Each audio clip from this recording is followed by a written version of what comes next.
Hello everyone, welcome back to the Game of Knowledge and More channel.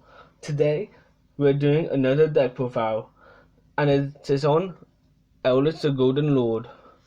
I'm going to go straight into the deck list, and if you want more, you just like, comment and subscribe and ring the bell for future uploads, and really help out the channel. So first up, I'm playing 2 Eldlich the Golden Lord. He's a level 10 Light Tribute zombie with 2500 attack and 2800 defense. He has the effect of you can send this card and one spell trap from your hand to the grave, then target a card on the field, send it to the grave. And if he's in your graveyard, you can send a spell trap you control to the grave, add him back to the hand. Then you can special summon one zombie from your hand, and if you do, until the end of your opponent's turn, it gains 1000 attack and defense, and it can't be destroyed by card effects. You can only use each of the effects once per turn. So he's the name of the game, in a way.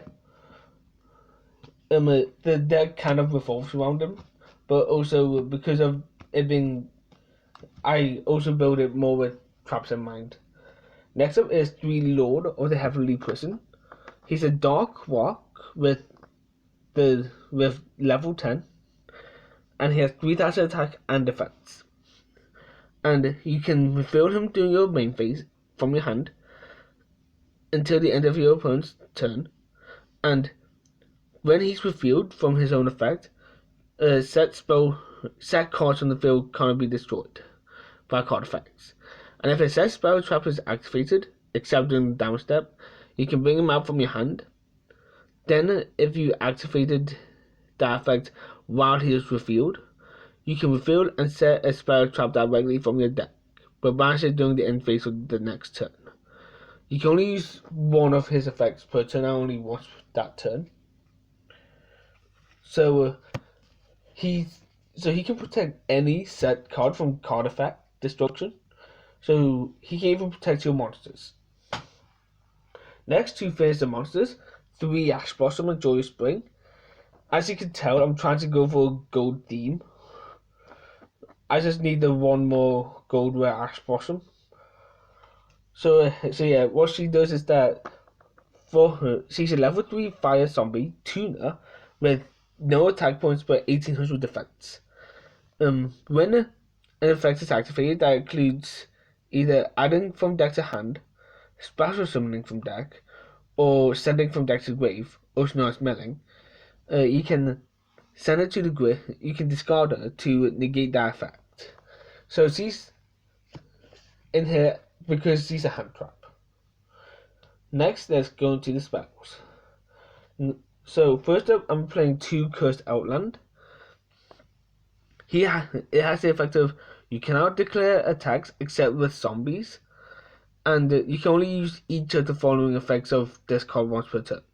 You can either pay 800 life points, add 1 Eldlich monster, or Golden Land spell trap from your deck to your hand.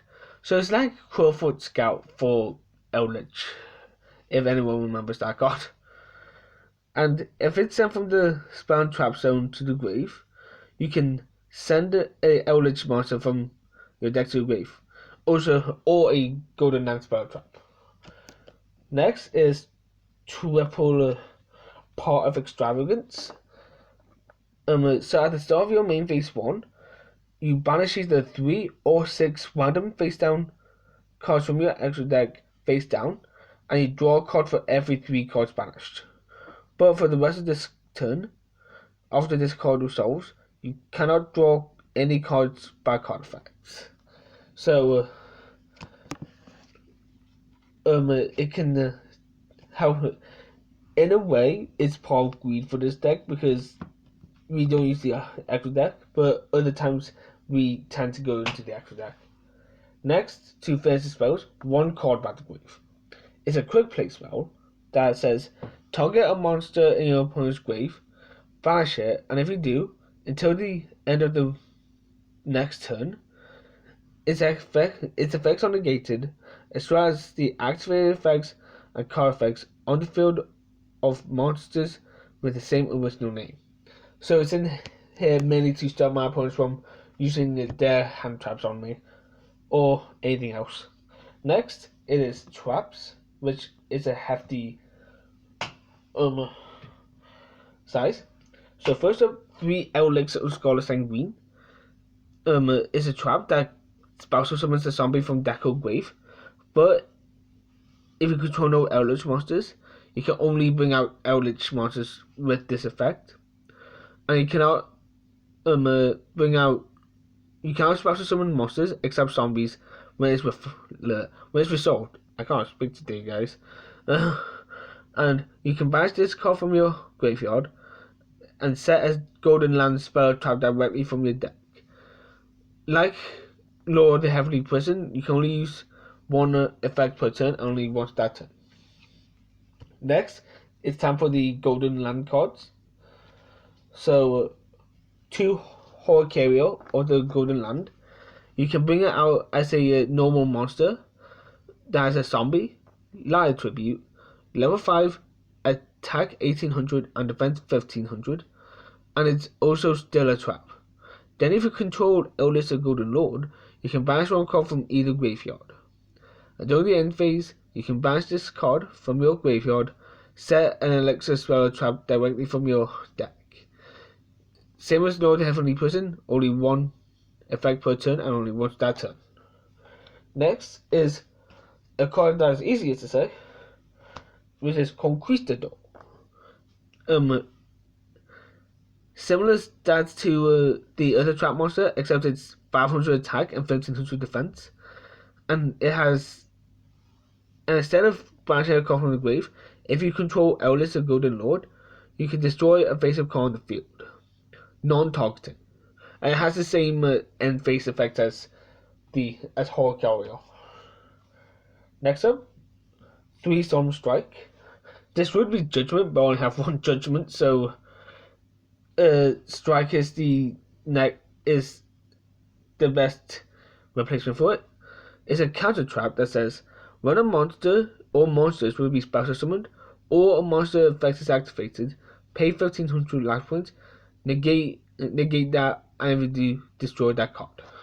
So very easily just can potentially negate any monster from being summoned. Next, 3 Ghosts in Match. I haven't seen much of what Cash Terror can do, so this is just I'm assuming they use different attributes, because this is a continuous trap that says each player can only control 1 attribute of monster. Send all face-up monsters they control to the other face-up monsters they control to the grave. So for that, let's say I have these 2 out. I'd have to send either Eldlich or Lord of the Heavenly Prison to the grave, because they both are completely different attributes. Next is 3 Skilled Ring. Is also a continuous trap that says activate this card by paying 1000 life points. Negate the effects of all face-up monsters while they are face-up on the field, but their effects can still be activated.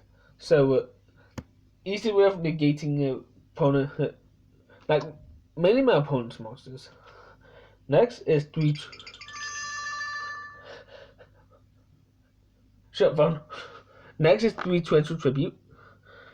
Yes, gold rare. I know. I'm still trying to get it.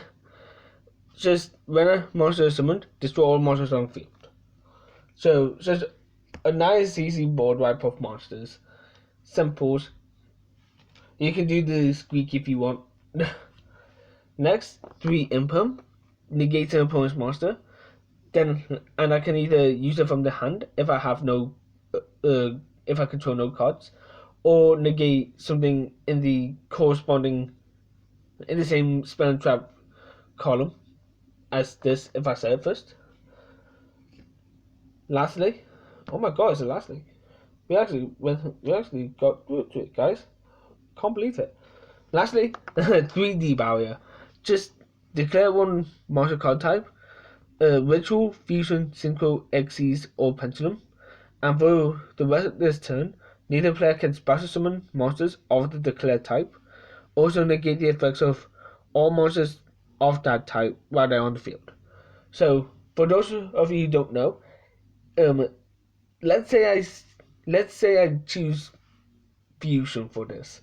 For all those branded players out there, if I declare Fusion and you want to do a Fusion summon, Fusion summoning is still treated as a special summoning. So you can't use like branded fusion, polymerization, all those cards to bring out fusions during the turn that I choose fusion with D barrier. So that's it for the main deck, guys. It's time for the um actual deck.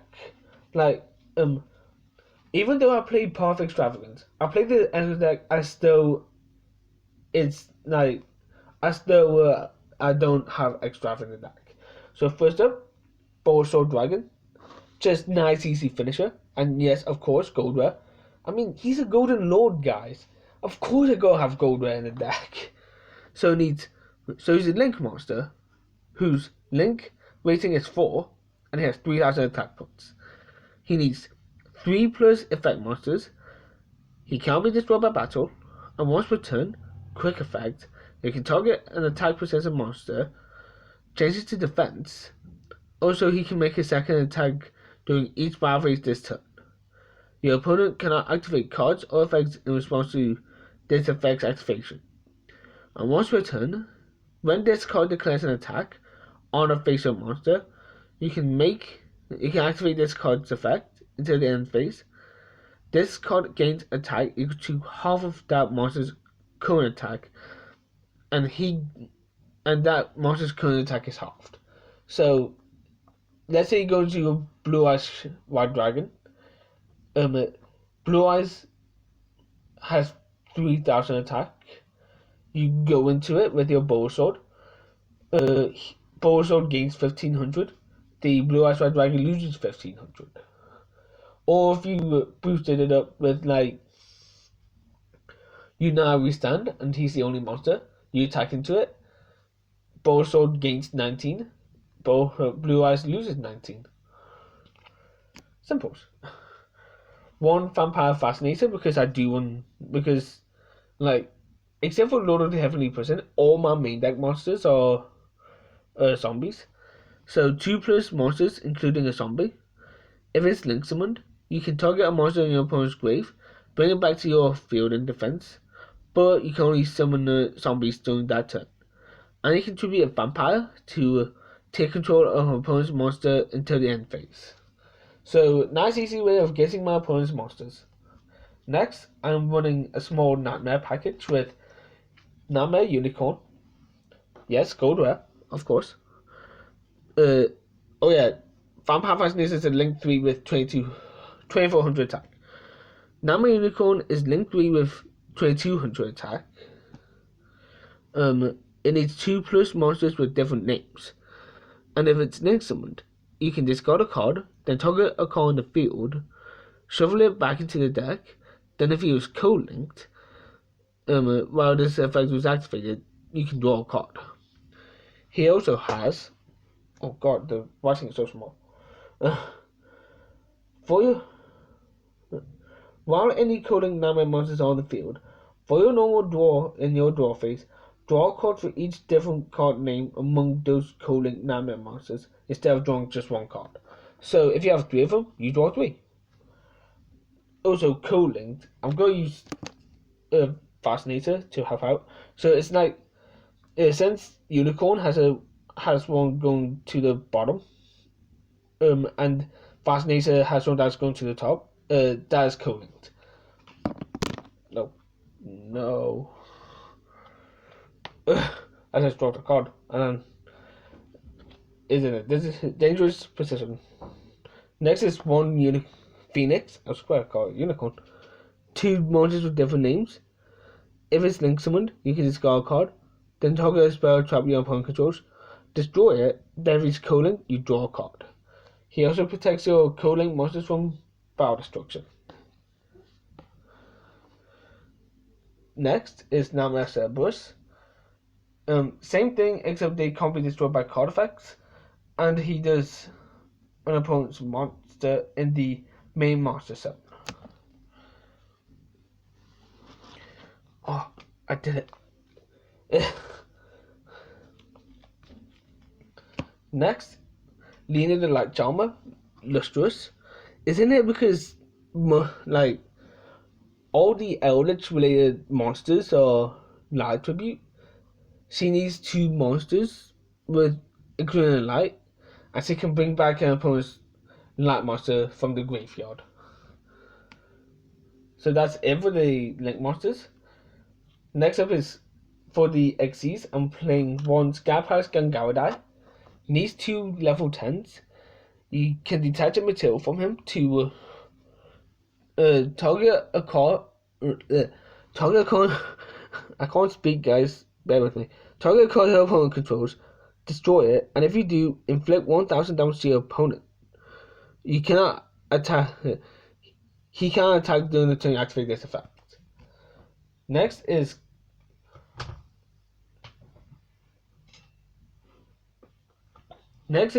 Super Dreadnought Well Cannon Gustav Max. Two level 10s are also needed for him, and you can detach a material to inflict 2,000 damage to the opponent. Now that's a lot of damage. Now I don't have Libe, but I do have God Dragon and Thunder Charge as a good replacement. You can put him on top of a rank 5 or 6 monster, and he has piercing battle damage. Next is Constella Ptolemy M7. I'm just going to call him Constella M7 because it's easier. You can put him on top of a Constella monster, Xyz monster, except himself.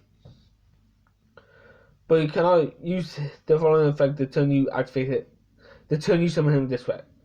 And once per turn, you can detach a material from him to target a monster on the field or on either player's grave, return to the hand. And you might be wondering, who's the Constella Xyz you're playing? Play these two level 5 land monsters. And he did the same thing, except it's a card on the field, not a monster field or grave. Next is Crimson Knight Vampire Bram. It's in here to bring back a monster from my opponent's graveyard. Plus he needs 2 level 5 zombies, which my traps are. Lastly, Ultra's super party targets for when I do add it. If I do add it. Which is just these 3 because Dark Tribute. So yep, that's it for the deck profile, guys. Thank you for watching, and I will see you in the next video. Bye.